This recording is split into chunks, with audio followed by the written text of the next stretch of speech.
Halo teman-teman, apa kabar semuanya? Perkenalkan, nama aku Praya Belami Nur Hakim dari kelas 6A SDN 161 Sukapura. Pada kesempatan kali ini, aku akan memaparkan materi mengenai ciri-ciri khusus pada makhluk hidup. Apakah teman-teman semua tahu ciri-ciri khusus pada makhluk hidup? Ikuti terus video ini ya teman-teman. Tuhan Yang Maha Esa menciptakan makhluk hidup dan makhluk tidak hidup. Makhluk hidup sendiri bisa diartikan sebagai suatu organisme yang dapat mempertahankan dirinya dari berbagai perubahan lingkungan dan dapat berkembang biak untuk melestarikan jenisnya. Kelebihan itu dapat kita sebut dengan ciri khusus pada makhluk hidup. Pada kesempatan kali ini, aku akan memaparkan 10 ciri khusus makhluk hidup pada hewan dan tumbuhan. Langsung saja kita masuk ke pembahasan. Pembahasan pertama, aku akan memaparkan ciri khusus pada hewan. Cekidot, apakah kalian tahu hewan ini? Hewan apa? Ya, benar. Hewan ini adalah belalang sembah.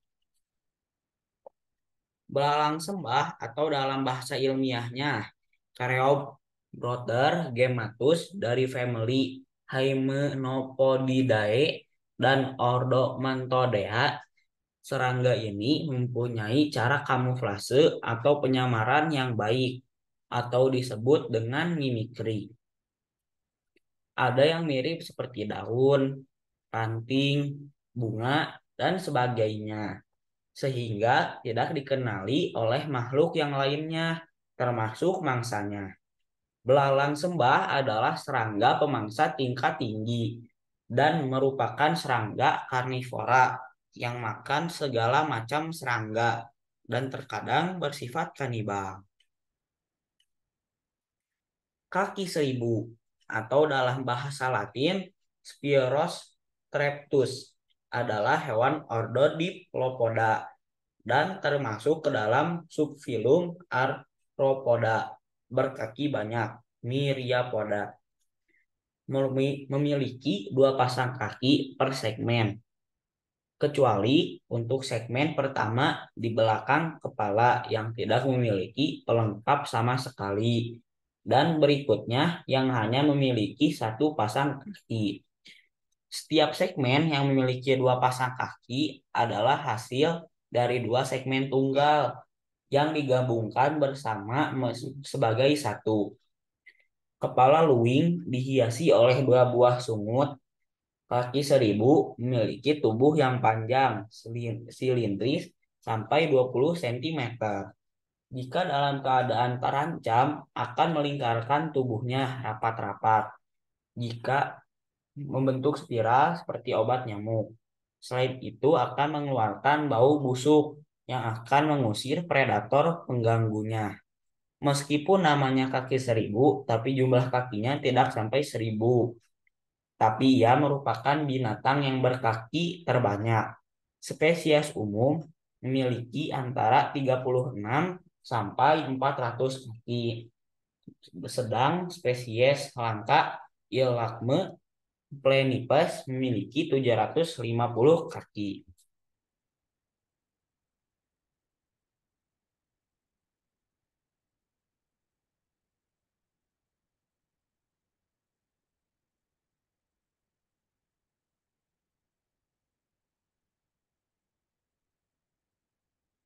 Berikutnya, kelabang atau lipan, termasuk ke dalam kelas Chilopoda, memiliki sepasang kaki di setiap segmen tubuhnya.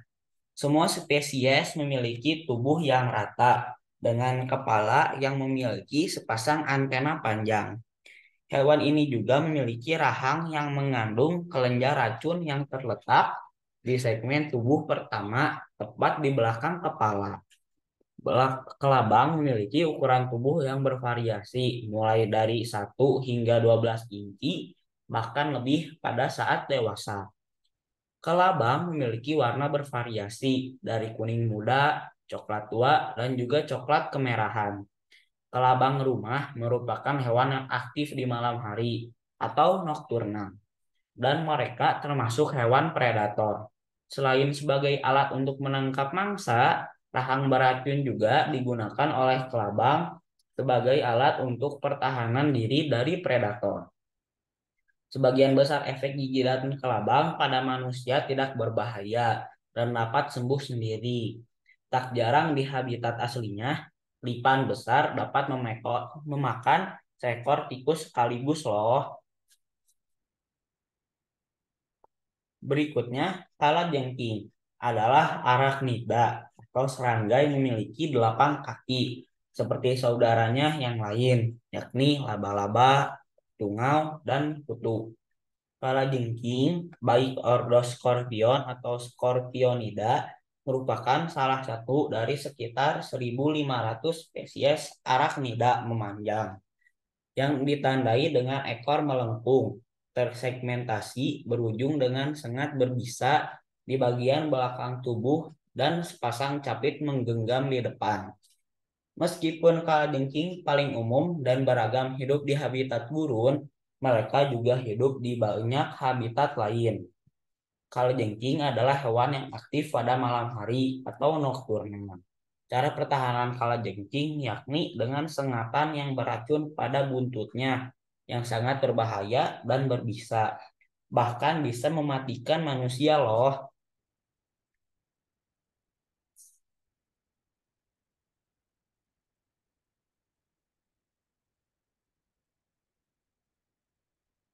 Berikutnya, walang sangit.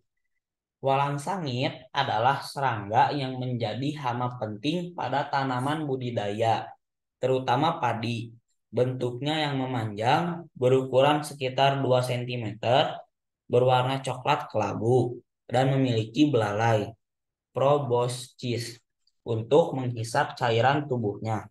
Walang sangit adalah anggota ordo Hemiptera, bangsa kepik sejati, menghisap cairan tanaman dari tangkai bangsa Vaniculae, dan juga cairan buah padi yang masih pada tahap masa susu, sehingga menyebabkan tanaman kekurangan hara dan menguning, klorosis, dan perlahan-lahan melemah. Untuk pertahanan diri, ia mengeluarkan aroma yang menyengat hidung, sehingga dinamakan sangit. Berikutnya, unta atau onta adalah hewan berkuku genap dari genus Camelus. Ada 2 genus Camelus. Pertama, Camelus dromedarius, yaitu berpunuk tunggal.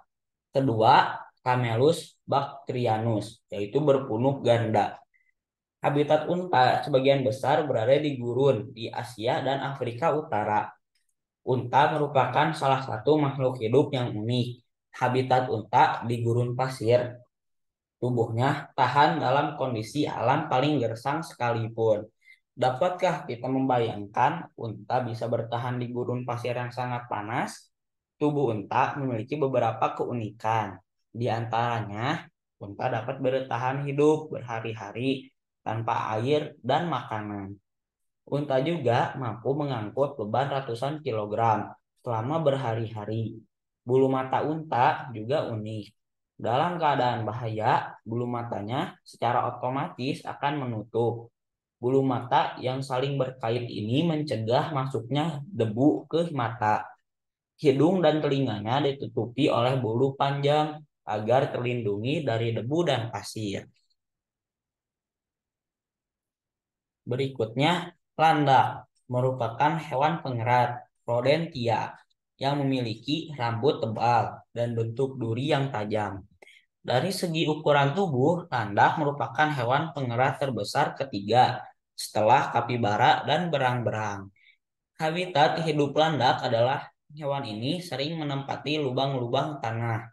Landak dapat ditemukan di kawasan benua Asia, Afrika, maupun Amerika, dan pada umumnya cenderung menyebar di kawasan daerah tropis. Bentuk tubuh landak yang membulat membuatnya tidak begitu lincah, apalagi dibandingkan dengan tikus sebagai sesama jenis hewan pengerat. Landak memiliki bulu keras di bagian atas tubuhnya. Bulu landak mengandung ribuan duri yang berfungsi sebagai alat pertahanan. Untuk melarikan diri dari musuhnya, landak akan menggulungkan tubuhnya. Bulu kerasnya kemudian mengembang dan seluruh tubuhnya dipenuhi duri tajam. Sebagai alat perlindungan diri, bulu yang runcing pada landak ini akan melukai tubuh binatang lain yang mengganggunya. Sehingga bulu yang runcing tersebut menjadi alat yang bagus untuk menjaga diri.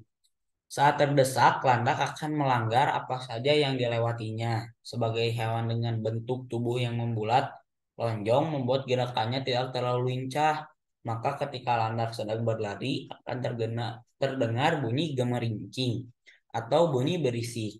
Bunyi tersebut disebabkan karena adanya gesekan antara bulunya yang keras dengan bebatuan ketika landak sedang berlari. Bunyi nyaring itu terkesan unik dan sering membuat penasaran bagi orang yang mengejarnya.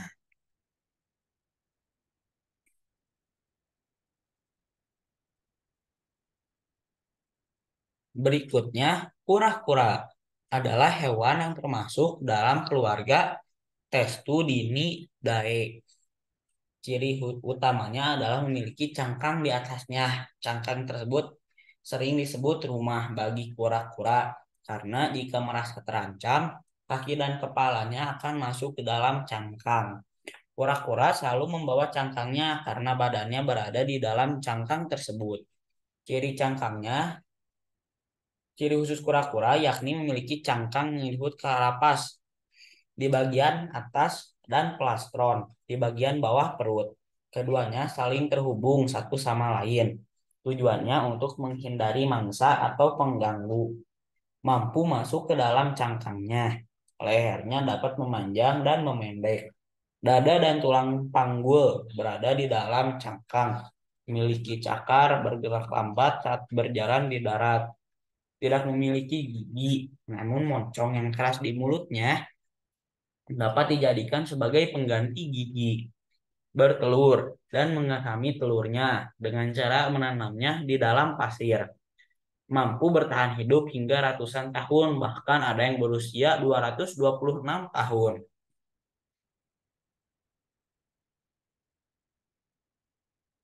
Berikutnya, bunglon merupakan salah satu jenis reptil yang terkenal dengan adaptasi mimikrinya. Bunglon memiliki lidah yang panjang untuk menangkap serangga dan memakannya. Lidah bunglon ternyata memiliki ukuran yang 2 kali lebih panjang daripada ukuran tubuhnya. Ketika lidah ini disimpan di dalam mulutnya, lidah bisa dilipat karena sifatnya yang elastis. Lidah bunglon bergerak sangat cepat saat menangkap mangsanya, sehingga mangsanya tidak bisa berkutik. Selain itu, bunglon juga dapat mengubah warna tubuhnya sesuai dengan kondisi lingkungannya. Bunglon akan mengubah warna kulitnya menjadi hijau jika ia sedang berada di antara tumbuhan hijau. Namun juga bisa menjadi coklat jika berada di tanah atau tumpukan daun kering.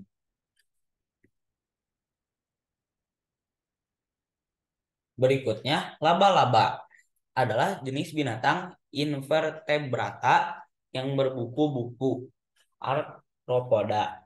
Ciri yang paling dikenal dari laba-laba adalah memiliki kaki yang berjumlah 8 dan memiliki kemampuan untuk membuat jaring. Laba-laba adalah hewan karnivora atau pemakan daging, tetapi tidak bisa melompat atau terbang. Jadi ia mempunyai kemampuan khusus untuk menangkap mangsanya. Laba-laba juga mempunyai bisa untuk melumpuhkan musuhnya dengan cara dililit dahulu dengan jaringnya dan akan menusukkan bisa dari buntutnya yang membuat mangsanya akan lumpuh seketika dan mati karena kekurangan oksigen. Selain itu, laba-laba dapat membuat jaringnya sendiri dengan air liurnya, teman-teman. Jaring ini berfungsi untuk tempat dia berdiam diri dan juga sebagai perangkat untuk hewan-hewan terbang ke arahnya. Nah, itulah pembahasan 10 ciri khusus pada hewan. Berikutnya, kita masuk ke pembahasan 10 ciri khusus pada tumbuhan. Yang pertama, tanaman bunga mawar merupakan sekelompok tumbuhan biji berupa pohon yang batangnya berkayu. Sebagai tumbuhan dikotil, tanaman bunga mawar mempunyai sistem akar tunggal. Batang dan akar mempunyai kambium sehingga dapat memperbesar. Sebagai tumbuhan biji tertutup, tanaman bunga mawar juga dianggap sebagai golongan tumbuhan dengan tingkat perkembangan yang tinggi. Ciri-ciri khusus bunga mawar dapat dilihat dari bunganya. Mahkota bunga terdiri dari 5 helai daun mahkota. Bunga berwarna merah, merah jambu, atau pada jenis tertentu memiliki warna kuning cerah. Ovari terletak di bagian bawah daun mahkota dan daun kelopak. Ciri lain bunga mawar yaitu adanya duri-duri tajam pada batangnya yang berfungsi untuk melindungi diri dari musuh. Berikutnya ada kaktus. Kaktus berasal dari kata kaktos, bahasa Yunani yang memiliki arti tanaman berduri.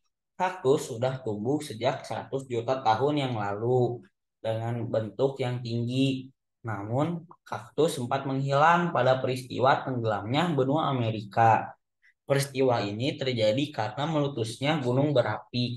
Setelah peristiwa gunung meletus berhenti, kaktus kembali tumbuh dengan bentuk yang lebih kecil. Hal itu terjadi karena terjadinya evolusi pada kaktus. Sampai saat ini, kaktus memiliki lebih dari 2.000 spesies yang tersebar di seluruh dunia. Kaktus merupakan tumbuhan yang berasal dari daerah yang tandus atau jarang terjadi hujan seperti Meksiko dan Amerika Selatan. Ciri khusus kaktus, akar kaktus yang sangat panjang yang berfungsi untuk mencari dan menyerap air, dan batang yang tebal sebagai tempat menyimpan air dan berlapis lilin untuk menghambat penguapan. Duri berfungsi untuk mempertahankan diri. Tumbuhan liar yang sering kita jumpai ini kaya akan manfaat dalam bidang pertanian. Tanaman putri malu atau Mimosa pudica, tanaman asal Amerika tropis yang tersebar di wilayah Asia. Tanaman ini merupakan tanaman perdu pendek suku polong-polongan. Hidup di ketinggian hingga 1.200 meter di atas permukaan laut. Putri malu memiliki kemampuan gerak seismonasti atau tigmonasti. Artinya, daun tanaman akan menguncup ketika disentuh. Gerakan ini berfungsi untuk melindungi diri dari serangan hewan herbivora atau pemakan tumbuhan di sekitarnya. Selain itu, ciri lain tanaman putri malu dikenal dari batangnya yang berwarna merah. Dan jika sudah tua, batangnya akan berubah warna menjadi warna hijau. Selain itu, pada batang putri malu juga terdapat bulu yang berduri tajam. Bunga teratai merupakan sebutan untuk tanaman air dari suku Nymphaeaceae di Indonesia. Teratai juga dikenal sebagai lotus. Tanaman ini biasa tumbuh di permukaan air yang tenang. Bunga dan daun dari tumbuhan ini berada di permukaan air, sedangkan tangkainya berada di dalam lumpur, sungai, rawa, atau kolam. Bunga teratai sangat indah. Hal inilah yang membuat bunga teratai menjadi bunga hias yang digemari banyak orang. Ciri khusus bunga teratai, akar dan batang yang berongga, daun lebar dan memiliki pelapis. Berikutnya, pohon kelapa termasuk dalam genus kokos dan dapat tumbuh secara mudah di daerah tropis. Pohon kelapa umumnya banyak ditemukan di daerah pantai karena membutuhkan kelembapan yang lebih tinggi.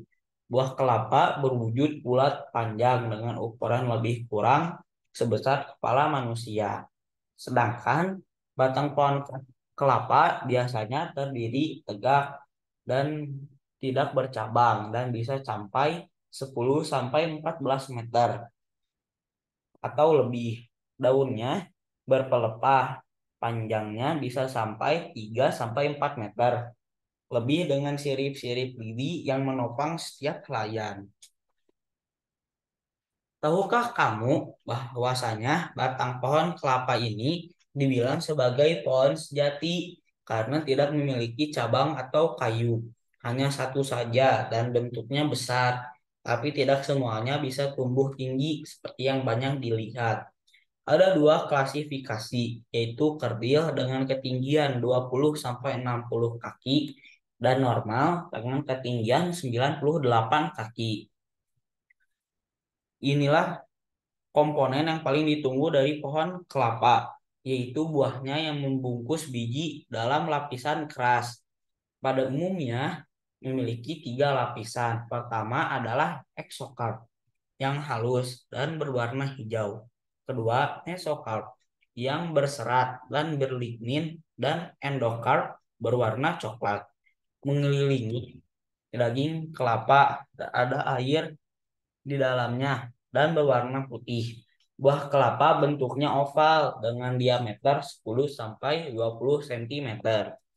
Jika masih muda, ia akan berwarna hijau muda. Lapisan endokarpnya lunak dan bertambah gelap dan keras seiring dengan kematangan usianya. Maka dari itu, di Jawa dikenal dengan dua jenis, yaitu kelapa muda dan tua. Bentuk daun kelapa adalah menyirip dan tunggal. Bagian pelepahnya terdiri dari dua baris duri tajam pada kedua sisinya dan teksturnya keras. Sedangkan anak daunnya berbaris dua-dua hingga ke ujung. Nah, tulang daun yang sangat keras dan terletak di bagian tengah inilah yang bisa dimanfaatkan untuk membuat sapu lidi. Berikutnya, pohon bakau atau yang lebih dikenal luas dengan nama mangrove adalah salah satu jenis tanaman atau pohon yang biasanya tumbuh di pesisir pantai di Indonesia. Populasi hutan atau pohon bakau bisa dibilang cukup banyak, bahkan beberapa di antaranya menjadi objek wisata yang menarik perhatian banyak orang. Pohon ini sendiri memiliki beberapa keunikan yang tidak biasa ditemukan pada pohon-pohon di area tropis lainnya. Contohnya adalah akar yang bisa tumbuh sampai dengan 2 meter di atas permukaan tanah. Selain itu, tinggi bakau juga bisa mencapai 30 meter meskipun hidup di pesisir pantai. Bakau sendiri memiliki akar tunjang yang bisa menyebar sampai dengan 10 meter dari pohon utama. Penyebaran akar inilah yang akhirnya memberikan kekuatan pada tanah dan pasir di sekitar pantai. Dengan demikian, abrasi yang disebabkan oleh ombak laut tidak akan terjadi pada pantai dengan kumpulan pohon bakau di dalam ekosistemnya. Berikutnya bunga Rafflesia arnoldi. Tentu bukan nama tanaman yang asing bagi teman-teman. Tanaman ini sangat terkenal karena termasuk tanaman langka di dunia loh. Bunga ini merupakan bunga endemik Indonesia yang termasuk tanaman langka dan dilindungi. Karena itu bunga terkenal ini masuk dalam salah satu jenis bunga nasional. Ciri unik dari bunga ini adalah mengeluarkan bau busuk yang menyengat bertujuan untuk menarik perhatian serangga seperti lalat dan lain-lain untuk membantu penyerbukan pada saat fotosintesis mereka. Berikutnya, sundew atau Drosera spatulata adalah tanaman yang berasal dari Afrika Selatan. Tanaman ini tumbuh di tanah yang tandus. Tanaman sundew ini pun bahkan bisa hidup di tempat semi gurun pasir. Sundew memiliki ciri khusus yang sangat unik, yaitu caranya mencari makan. Ia berburu makanan yang dapat diambil sarinya. Ia berburu sari tanaman yang tidak bisa ia dapatkan di dalam tanah. Sundew juga mengeluarkan bisa ia dapatkan aroma yang memikat dan mengundang serangga.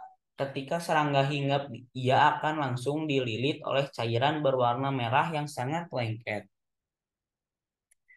Berikutnya,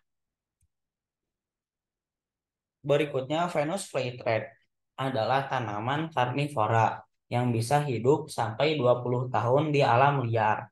Sama seperti tumbuhan lainnya, energi terbesar mereka tetap diperoleh melalui proses fotosintesis. Hanya saja untuk nutrisi tambahan yang tidak bisa mereka dapatkan di tanah, Venus flytrap mendapatkannya dari serangga yang terperangkap di dalam katup tumbuhan ini. Hanya dalam waktu kurang dari 3 detik, serangga yang terperangkap di dalam daun capit sudah dapat diekstrak oleh getah merah milik Venus flytrap.